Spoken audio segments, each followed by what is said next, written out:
আসসালামু আলাইকুম ভিউয়ার্স, আজকের উপকরণ দেখতে পাচ্ছ। আমিও চলে আসলাম ভাইরাল টপিকস নিয়ে একটা ভিডিও করতে। সেই ভিডিওটা অবশ্যই আমাদের পুডিংয়ের হবে, সেটা বুঝতেই পারছো। এখনকার ভাইরাল টপিক হচ্ছে কি যেন একটা গান করে আর হচ্ছে ভিডিওটা বানাই। তো যাই হোক, আমি এত গান টান পারি না ভাই, গান টান করবো না। তো 3টা ডিম এনেছি, এই যে দুধ নিয়েছি, গুঁড়া দুধ দিয়ে প্রায় এখানে তিন টেবিল চামচ গুঁড়া দুধ আছে। আর এই যে দেখো চিনি আছে, চিনি দিয়ে এখন আমরা এটা ব্লেন্ড করে নেব। সেই সাথে 2টো এলাচ। তোমরা অনেকে এলাচ দাও কিনা আমি জানি না, তবে আমি 2টো এলাচ দেবো। এখন ডিমটা আমি ভেঙে নিয়েছি 3টা ব্লেন্ডারের মধ্যে, আর 2টো এলাচ দিয়ে দিলাম। আর এখন দিয়ে দিব চিনি। এখানে 1 কাপের মতো চিনি আছে, আর দুধটাও দেখো 1 কাপের মতো আমি নিয়ে এনেছি।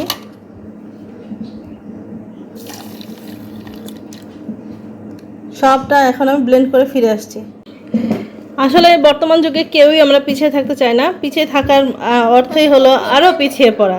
তো বন্ধুরা, আজকে পিছিয়ে পড়তে আমরা কেউ চাই না, সে কারণেই চলে আসলাম তোমাদের সাথে সেই ভাইরাল টপিক্সের ভিডিওটা নিয়ে। তো দেখো আমি যে ব্লেন্ড করে নিয়ে চলে আসছি। ব্লেন্ড করার পরে আমার দেখো এই থিকনেসটা কত সুন্দর হয়েছে, ক্রিমি হয়েছে। এখানে আমি 4 টেবিল চামচ গুঁড়া দুধ ব্যবহার করেছি, 3টা ডিম ব্যবহার করেছি, আর সেই সাথে করেছি 2টো এলাচ আর 1 কাপের মতো চিনি। চিনিটা আমি একটু কমই দিয়েছি আজকে, কারণ অত চিনি খাবো না। আর যে দেখো আমি এখন ক্যারামেল করে নিয়ে চলে আসছি। ক্যারামেল করার পরে যে দেখো এটা এখন শুকিয়ে গেছে, কেমন এটা কিন্তু শুকিয়ে গেছে। এই পর্যায়ে আমরা ঢেলে দিব আমাদের সেই কাঙ্ক্ষিত, বিসমিল্লাহ,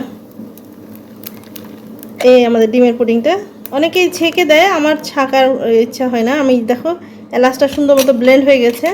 এখানে আরেকটা এলাচ আছে, এটা একটু ব্লেন্ড হয়নি, তো সমস্যা নাই। আসলে অ্যাকচুয়ালি আমার কাছে আজকে আমার কাছে ওই যে ফ্লেভারটা নাই, ভ্যানিলা ফ্লেভারটা নেই। তো ভ্যানিলা ফ্লেভার না থাকলেও ডিমের আষ্টে ভাবটা এই এলাচটাই দূর করে দিবে। তো চলো আমরা তারপরের অংশে চলে যাই। এখন আমি এটা পানির মধ্যে দিয়ে দিলাম, আমাদের কড়াইতে দিয়ে দিলাম পানি দিয়ে, দেখো। আর এটা ঢেকে দেবো, মিডিয়াম জালে দিয়েছি, এটা আমি ঢেকে দিলাম। তো বন্ধুরা, আমার যে হোমন্দিস্তার একটা ডাট আছে, সেই ডাটটা দিয়ে দিলাম আর ঢেকে দিব। এই ঘন্টাখানেক পরে ফিরে এলাম, আর দেখো তোমরা, হয়ে গেছে আমাদের পুডিংটা। তো কোনো কিছু না থাকলে হতাশ হওয়া যাবে না। প্রথম কথা, এটা আমার আজকে ভ্যানিলা ফ্লেভার ছিল না, তাই আমি এলাচ দিয়ে ডিমের আষ্টে ভাব দূর করে নিলাম। পুডিংয়ের মধ্যে কোনো রকম আষ্টে ভাব থাকবে না। তবে আরেকটু কেমন হয়েছে কেটে দেখা যাক, ভিতরটা কেমন হয়েছে। অ্যাকচুয়ালি একটু নরম হয়েছে, বোঝাই যাচ্ছে। তো কতটা নরম সেটাও দেখাই দিচ্ছি তোমাদেরকে, দেখিয়ে দিলাম। পড়েও গেল হাত থেকে, ব্যাপার না, মাঝে মাঝে একটু মিস্টেক হবে, এটাই স্বাভাবিক। ভুলমাত্র মানুষেরই হয়, আমারও অনেক ভুল ত্রুটি হয়। তো অবশ্যই ক্ষমা দৃষ্টিতে দেখবা। ভিডিওটি কেমন হয়েছে সেটা অবশ্যই কমেন্টে জানাবা সবাই। আর তোমাদের সময় নিব না, সবাই ভালো থাকবা। আজ এই পর্যন্তই, আবার দেখা হবে অন্য কোনো রেসিপি নিয়ে। সবাই ভালো থেকো, ততক্ষণ পর্যন্ত আল্লাহ হাফেজ।